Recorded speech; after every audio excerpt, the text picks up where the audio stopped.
కన్యాదానం చేసేటువంటి వాళ్ళు ఎప్పుడు కానీ ఉంటే చేయకూడదు. సహికన్యోదక సాధకుల కన్యాదానం అంటారు. ఈ యొక్క దేవుడి కళ్యాణం చేసిన అదేవిధంగా మన కన్యను అమ్మాయిని కూడా కన్యాదానం చేసినప్పుడు కూడా చక్కగా చేతిలో ఇంత బంగారం అంటే సహిరన్యోదకము అంటే బంగారమైన మనకి వాళ్ళ కొంత పైసలే కాబట్టి చక్కగా హిరణ్యదానం దుర్గమహం సంప్రదతే నమ ఇచ్చినట్టయితే వారి యొక్క వంశం అభివృద్ధి కలుగుతుంది అని చెప్పి చెప్తున్నటువంటి వారు. ఈ యొక్క కన్యాదానంలో విశేషమైనటువంటి మాటలు ఉన్నాయి.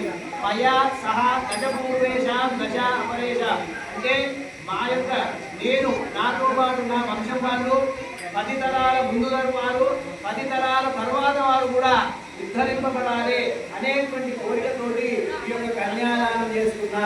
ఈ కన్యాదానం చేసినట్టయితే నా యొక్క వంశమే కాదు మా అమ్మగారి వంశం కూడా ఉద్ధరింపబడుతుంది అని చెప్పి ఆ యొక్క మంత్రంలో చెప్తూ ఉన్నటువంటి వారు. కాబట్టి ఈ కన్యాదానం చేసేటువంటి వాళ్ళు చక్కగా మనస్ఫూర్తిగా వారి యొక్క పితృదేవులకు నమస్కారం చేసుకోండి. వారందరికీ కూడా శాశ్వత స్వర్గలోక నిత్య నివాస సిద్ధ్యర్థులు